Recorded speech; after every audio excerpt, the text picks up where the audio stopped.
Alors, rebonjour à tous. Donc, oui, nous allons faire la deuxième présentation, donc, qui sera faite par Monica Moreno-Gabira, qui est étudiante à l'UQAT sous la direction de Miguel Montoro Girona et Ivar Wendling. Donc, va être sur un sujet très différent, cette fois-ci sur les boues d'épuration compostées. Alors, j'inviterai Monica à présenter ses résultats.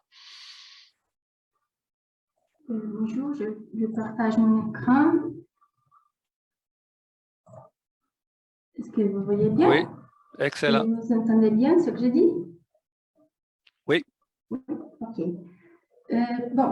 Bonjour, je m'appelle Monica Moreno-Gabira.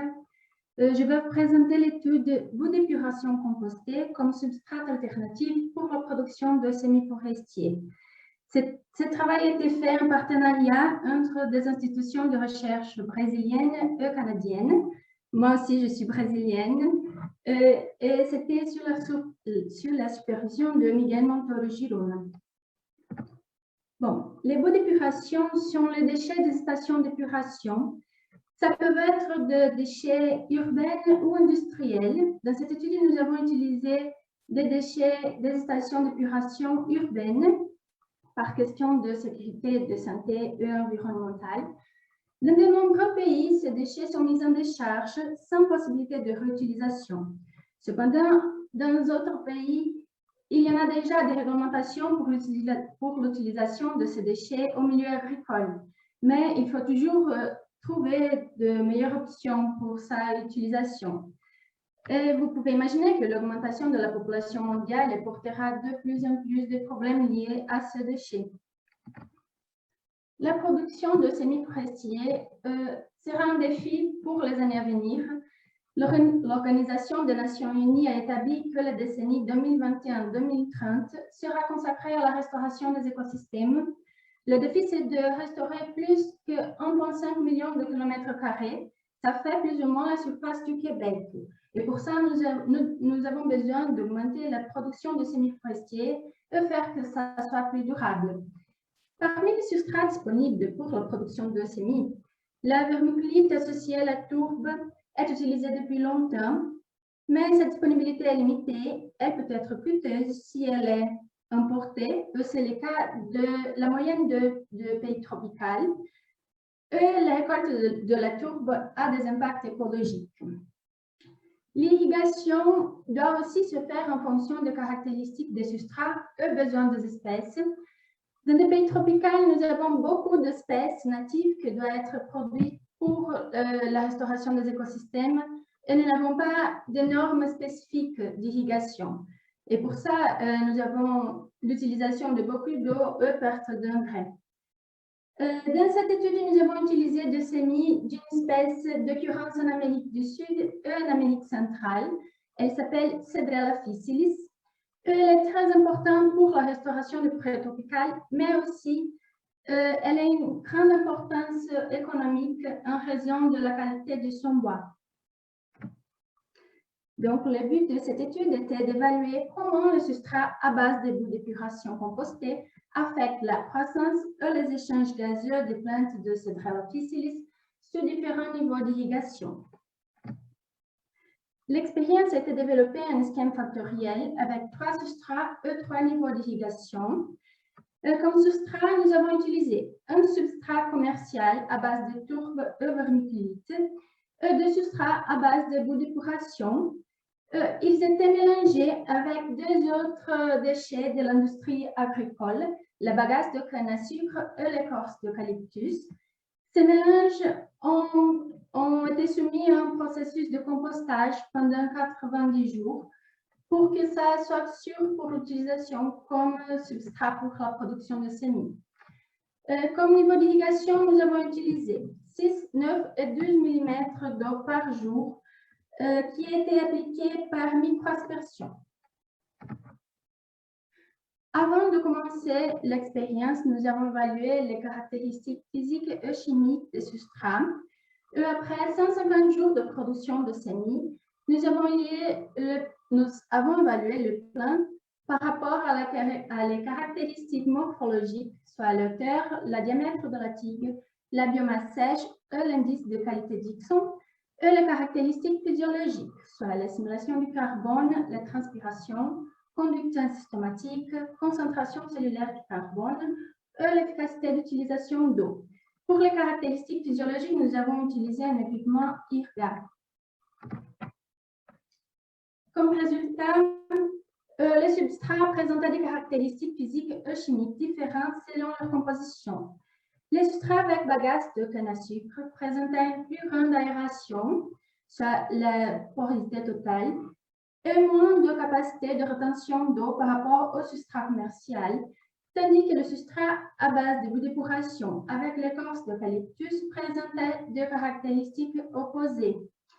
De plus, comme prévu, les substrats à base de bout d'épuration ont présenté des concentrations plus élevées de nutriments, et aussi le pH plus acide et la conductivité électrique supérieure par rapport au substrat commercial. La croissance de semis a été influencée par les niveaux d'irrigation et aussi les substrats.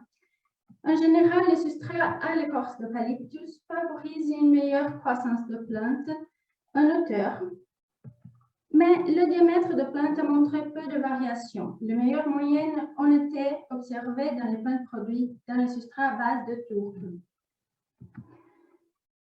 Pour l'indice de qualité d'Ixion, nous avons eu une tendance similaire parmi tous les substrats au niveau d'irrigation. Nous n'avons pas eu de différence. Aussi, les substrats à l'écorce d'eucalyptus montraient le semis avec l'accumulation de biomasse la plus élevée. Bien qu'à certains niveaux d'irrigation, la moyenne était similaire à celle de plein produit dans le substrat commercial. Le semis produit dans le substrat à base de bout d'épuration avec la bagasse de canne à sucre ont présenté la meilleure moyenne de croissance en mesure des caractéristiques morphologiques. Pour les caractéristiques physiologiques de semis, l'assimilation photosynthétique du carbone était différente entre les semis produits en différents substrats. Dans les substrats à base de tourbe, il y avait une augmentation de cette variable, tandis que dans les substrats à base de bout d'épuration avec l'écorce d'eucalyptus, il y avait une diminution par rapport à l'augmentation de niveau d'irrigation. Nous avons observé une tendance similaire entre les semis produits dans tous les substrats en ce qui concerne la conductance stomatique et la transpiration. Ces deux variables ont augmenté par rapport à l'augmentation du niveau d'irrigation.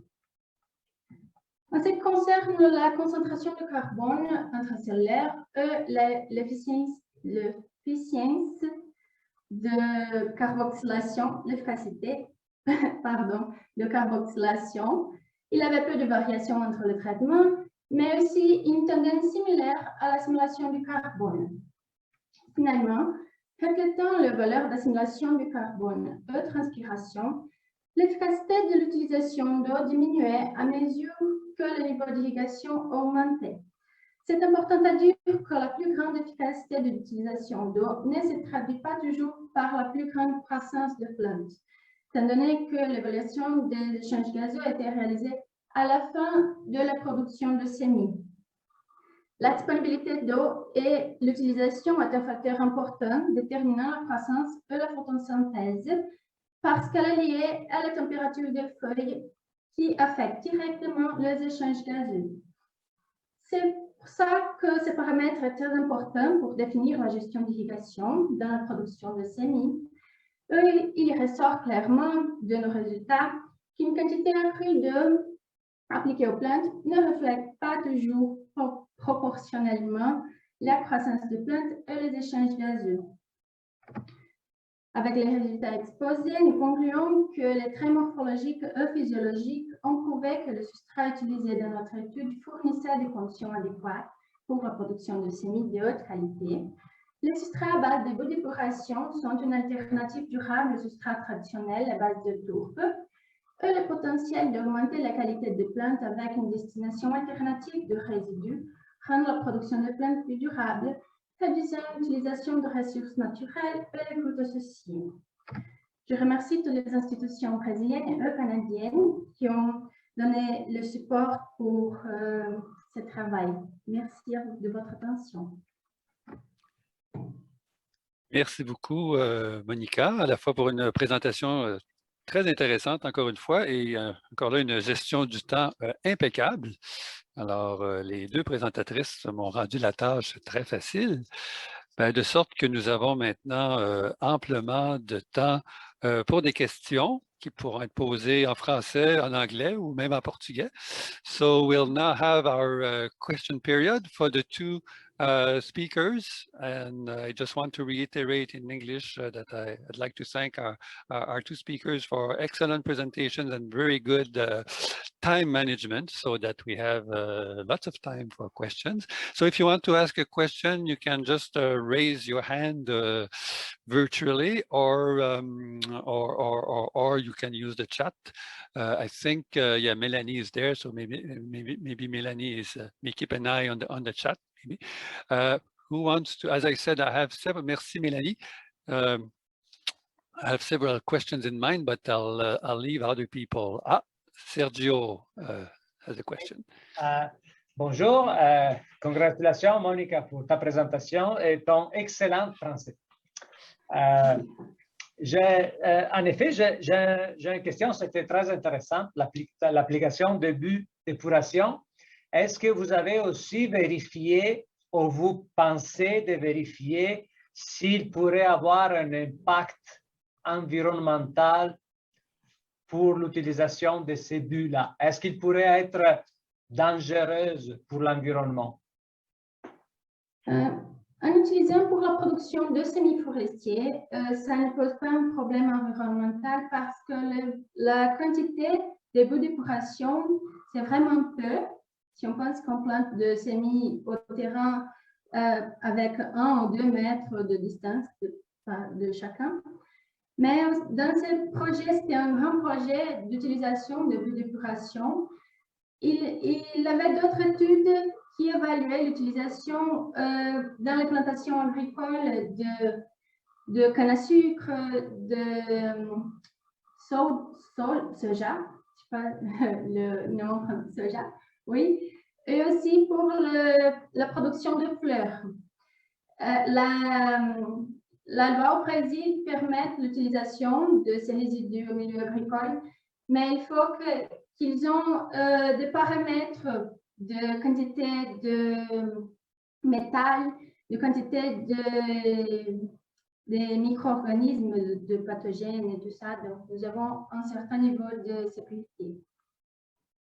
Est-ce que les buts sont stérilisés avant de l'utilisation? Tu as parlé des micro-organismes. Est-ce qu'ils sont stérilisés ou ils sont utilisés tels quels? Pendant le processus de compostage, la température a augmenté vraiment beaucoup, plus de 60 degrés. Avec ça, la plupart des micro-organismes ont été morts. Avant qu'on utilisait le bout pour la production de semis, il a été évalué par rapport à la quantité d'œufs, de vers, d'autres pathogènes qui pourraient aussi donner des maladies pour les plantes et même pour notre santé. Donc, c'était bien sécurisé. Merci, Sergio. I'll ask a question to Sarah. Sarah, now that you've identified Podosfera panosa as the cause for powdery mildew, at least on the clones of eucalyptus that you studied, what would be the next step? Like, are you planning, for example, population studies on this pathogen in Brazil and maybe surrounding countries? Yeah, actually, now my friends, actually, they're also in the meeting. They kept studying Podosfera panosa or Ericife necator. Okay. Lisandro is studying now, but I moved to other topic. Now I'm studying more about sap production in maple tree with Professor Sergio. So I stopped studying all the pathology in Podosfera panosa. But it's really interesting if we could follow to know how it happens or if it's changing somehow. Because in Ericife necator, just my friend found it has changing or happening mutually. The other species showing the same symptoms. Okay, and if I may, like you indicated that like Podosphaera panosa seems to have a worldwide distribution, if I'm right. Do you have an idea on what could be the geographic center of origin of this pathogen? Do you think did it originate in South America and then went away, or did it come from somewhere else into Brazil? Yeah, it's a good question, but I imagine it's interfered by the temperature if it's favorable for its happenings. So that's why it worked. But the central, I'm not sure. But the eucalyptus, we found right in everywhere in the south part of the world, mainly. So I imagine that is around Australia, around Thailand, or Brazil. Yeah. Like for some Italian colleagues have shown a really nice study showing how various tree pathogens, in fact, travel along with plant material that has been transported from one continent to the other. I'll stop there. I'll leave other people the opportunity for other people to ask questions. And while they're thinking about it, I'll just make a little announcement because I see we have a large Brazilian audience today. And just to let you know that tomorrow at 9:32, somebody else from São Paulo, but who's not in Quebec City, Thais Campos de Oliveira, will present her talk on the transcriptomics of tree pathogen interaction. So if you're interested, be there. I'll stop there with the publicity. More questions? Est-ce qu'il y a des gens qui veulent poser des questions? Ne vous gênez pas. Ah, Sergio. Je redonne la parole à Sergio. Ben, moi, je ne me gêne pas, donc j'en profite. I have a question for Sarah. It is not related to pathogens, but about the trees, because you have selected some clones. And my question is, why such clones and not other clones of the same species? Yeah, actually, they are the most commercial one. So the production is high enough, the resistance of nematodes or other diseases. So they were chosen basically for the potential of production. But in terms of powder mildew, there wasn't a lot of research about it because they focusing more in other disease. And now that's why it was set on this clonal garden and for other experiments too, for substrates, testing substrates, nutrition, and for disease, plant disease too. And in effect, at the end of your study, you have selected some clones that could be more sensitive or less sensitive to this pathogen. And are you happy about these results? I mean, the clones that are more sensitive were the most interesting ones, or you can tell, okay, this clone was less performant, and then it is less important. If I understand well, the question is like, for powder mildew, it's not good that clone I144, but for other reasons, they still prefer planting because they can control with a natural way, like putting milk, 2% of milk, then they will wash it and it become like organic with a way. But so there is a way to control to this powder milk, but to monitor all the time is like can be difficult, but they still keep the same clones for other reasons.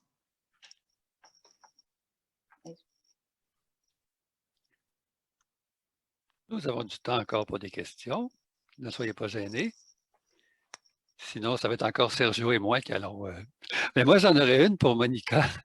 qui est, en fait, ça fait un peu suite à la question que Sergio, une question que Sergio t'a posée, que j'avais en tête moi aussi, concernant justement la présence d'agents pathogènes. Mais je me demandais si, en contrepartie, dans les boues d'épuration, suite au compostage, tu as mentionné que la température, justement, s'élevait, ce qui va tuer effectivement plusieurs agents pathogènes. Est-ce que ça tue également, par exemple, des micro-organismes symbiotiques? Est-ce que vous avez regardé si dans votre substrat, il restait encore certains, soit des bactéries ou des champignons symbiotiques qui pourraient être intéressants pour la croissance des plantes? Non, nous n'avons pas évalué ces micro-organismes. Le focus était vraiment les organismes pathogènes Ouais. pour être sécurisés pour la santé. OK. Peut-être oui. Ah, non, vas-y, Sergio, parce que je croyais que quelqu'un d'autre avait levé la main, mais non, c'était une hallucination de ma part. Alors, I have one last question. I think it is for both of you. Because this is a very special session related to Brazil, and Monica mentioned the problem of ecosystem restoration in your country. And my question is related, and I have visited some eucalyptus plantations. They are really huge, beautiful from my point of view, but eucalyptus plantation is not an ecosystem, is a plantation. Is there the way to combine an ecosystem with a plantation? I mean, combining growth and wood production with the maintenance, with the restoration of the ecosystems.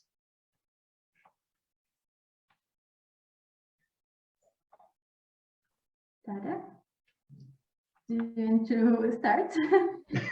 There's a system. They try to manage all the forest, the cow production or other corns.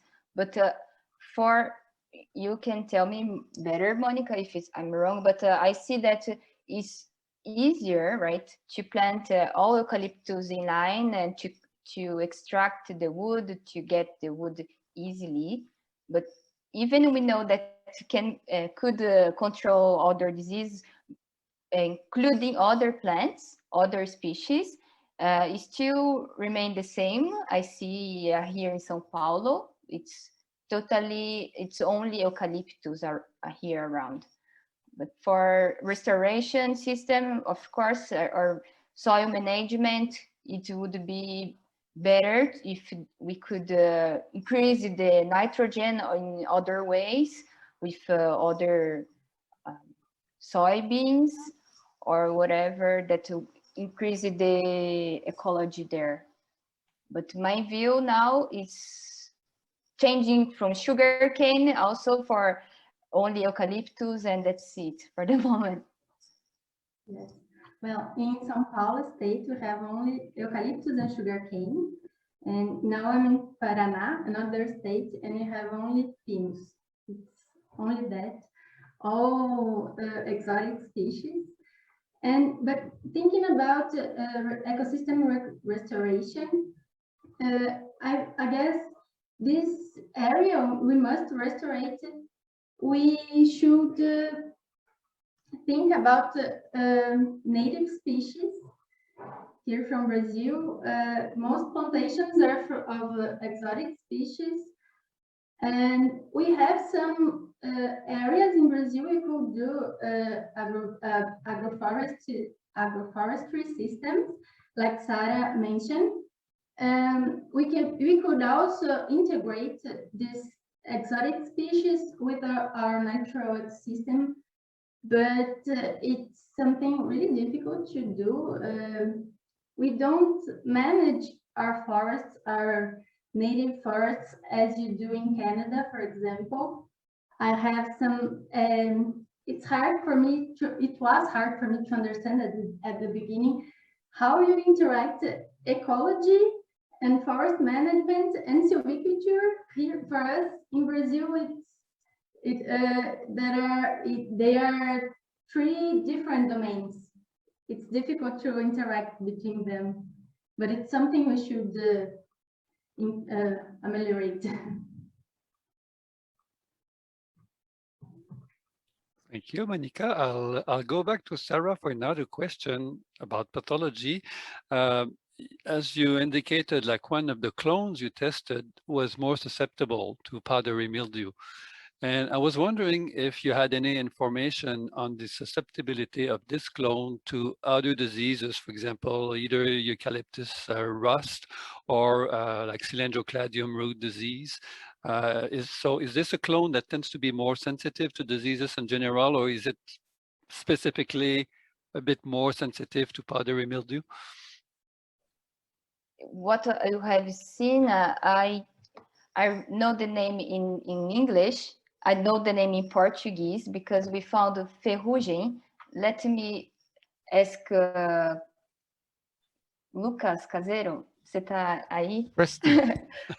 Como que chama ferrugem em nome? A Puccinia, Austrapuccinia, sim. Austrapuccinia piscide. Outras doenças que você lembra, Caseiro, que é encontrado nesses clones?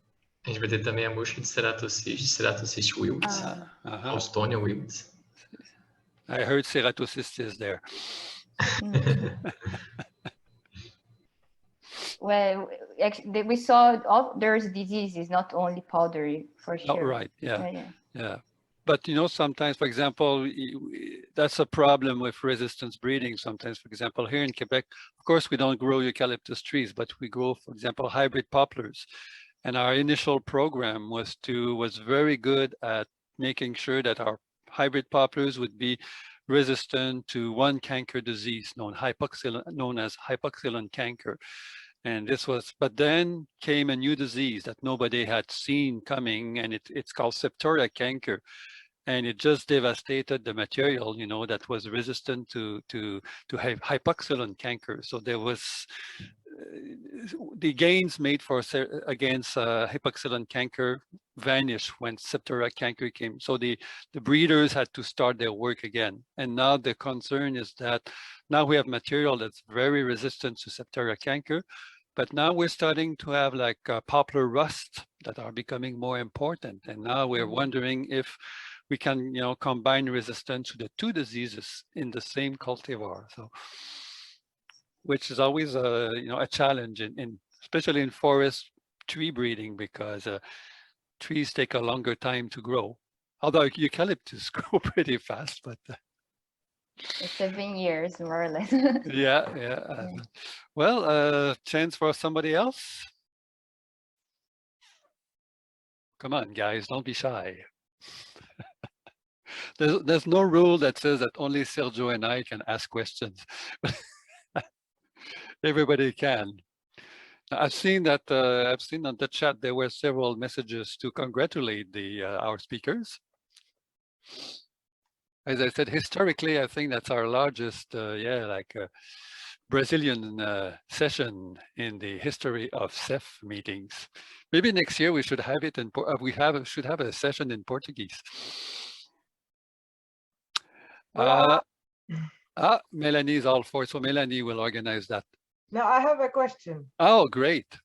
Sarah, it's not on the topic of pathogen necessarily, but as a person living in the forest of Quebec, those clones of eucalyptus that are used in the industry of Brazil, forestry industry, and you said takes 7 years to grow, it's very challenging to our brains to see a tree that will grow in 7 years and see the industry related to that. We hear a lot about the water necessity and management of the water crisis related to these plantations. Can you tell us more? Is that true? Is that something that is definitely a concern? Yeah, I would like to hear you on that. Thank you. Yeah, thank you for the question.